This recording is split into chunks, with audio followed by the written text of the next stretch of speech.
Hello, hello, hello, everybody. Welcome to episode number 10 of the Esports Report. I can't believe I've done 10 episodes with this. I'm enjoying it to death, and I hope you guys are enjoying it. I know I'm not the greatest at this. I'm getting new. I'm slowly getting better at it, but hopefully you guys are seeing some type of progress with me, and you guys are enjoying this. So, yeah, let's just jump right into it. This week was week number 7 of the LCS, and it saw XDG change their roster around, swap it up a bit again, and threw Zuna back into the 80 carry role, and they threw XSmithy back into the jungle.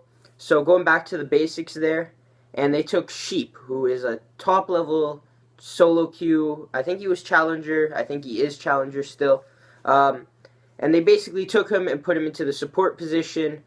And yeah, they got a win over Cloud9 out of it. So it worked, but they lost their second game. And so 1-1, I guess you can take it as a newly formed team. And the AD carry and support synergy might not have been all there. And they were playing roles that they probably haven't played in a while. But 1-1, can't complain.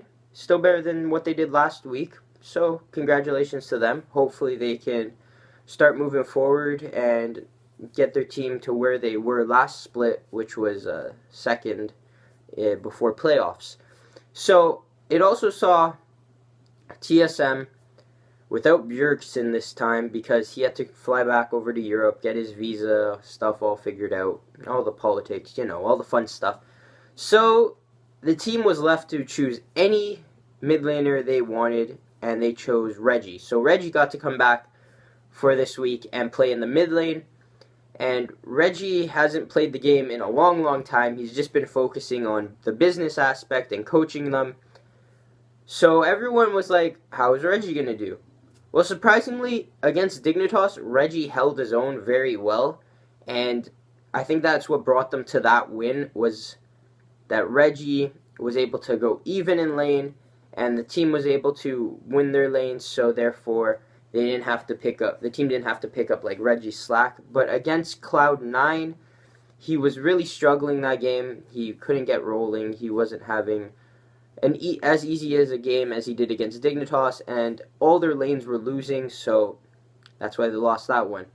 But still, it was fun to see Reggie back. I love his all-in play style, and it was amusing. So, moving on, Coast, they won both their games this week again. Yay! Another Coast victory, which is good because they need to start getting moving so they don't get relegated, because if they get relegated, I'll be sad, because to me, personally, they're the team that I can relate to the most, because they're all a bunch of teenagers, basically. They're all young guys. Even Zion's teacher calls him Zion Spartan. Of course, we all know that thing because he was in high school, I think up until last split, I think it was. But anyways, I'm just rambling.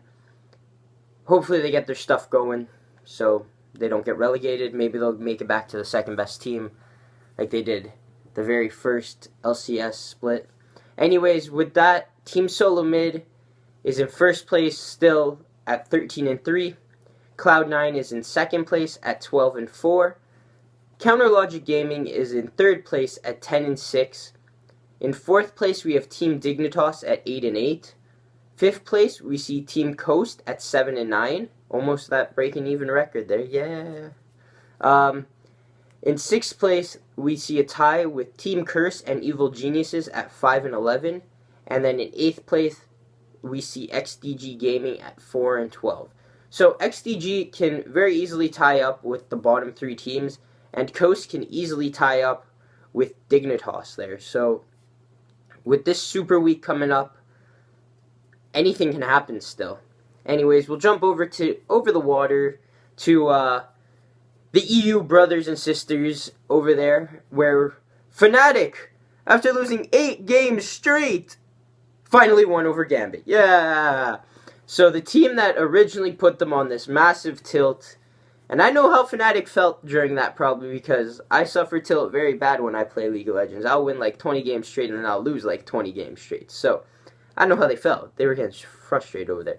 But they finally beat the team that set them on tilt, Gambit Gaming, in a convincing fashion. Not just like when I say convincing fashion, no, this is like convincing fashion. It was a very well played game, and it was very well and very nice to see them back into their whole swing of things, and everyone was it was amazing. And with that, we move on because Rocat, the team that was in first place, lost both their games this week, which means that now Rocat and Gambit Gaming are tied for first place at 10-6.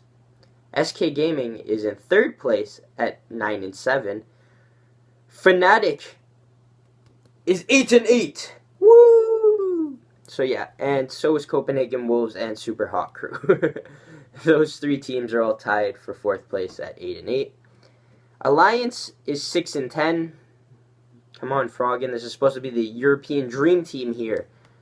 You're supposed to make it the world. You're supposed to win worlds with this team. And Millennium is 5-11. And Aranea actually tweeted out that his time as a jungler in the EU LCS is coming to an end. So I don't know if he's losing confidence or if he's just trying to play mind games with people, but come on. That's not... Keep your hopes up, dude. Keep your hopes up. You never know. You never know what can happen. So, just an overall reminder. Keep in mind, guys, that this week is week number 8, and it's a super week, which means all the LCS action starts a day earlier, which means that today is actually the first day of the EU LCS, day 1. So, just, if you forgot about that, hop on that stuff, go check it out, because I'm sure everyone will be enjoying the EU LCS with all the closeness that it is. So, anyways, we'll jump over into Call of Duty now. Don't want to make this video too long. Another 2K happened this weekend, like usual. But this time, it saw the Kings return to their throne. Complexity beat out Curse LV 3-2 in the finals. But Curse LV was up 2-0 at one point in the map counts, and Complexity came back to 3-0 them. So the comeback is real. But congratulations to Complexity. It's been a while since I think I've heard them at the top of a 2K. So anyways, jumping on though, this weekend is the Call of Duty Championships Regional Finals held at Full Sail University. And it's going to show the top 16 Call of Duty teams play it out.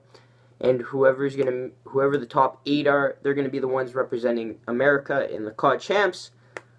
So yeah, I can't wait to see that. This is going to be a bunch of like high caliber, high tier games. I'm sure there's going to be lots of clutches. And I can't wait to do my esports report on Monday, because it's going to have a lot of great information on it. So now, with that being said, guys, I will leave you with this amazing clip like I did last week. But this week, it is Super Hot Crew's Impaler on Pantheon, and he shows how much he really knows and understands his champion, and he knows exactly how much damage his champion puts out and can take. So, with that being said, enjoy the clip. I'll see you guys later. Peace. And it's going to be moves this time around, though.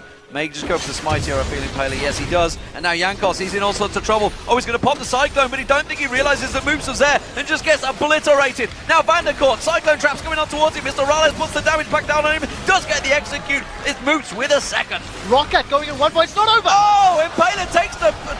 Wow! I couldn't even speak. The Lantern pull from Mick.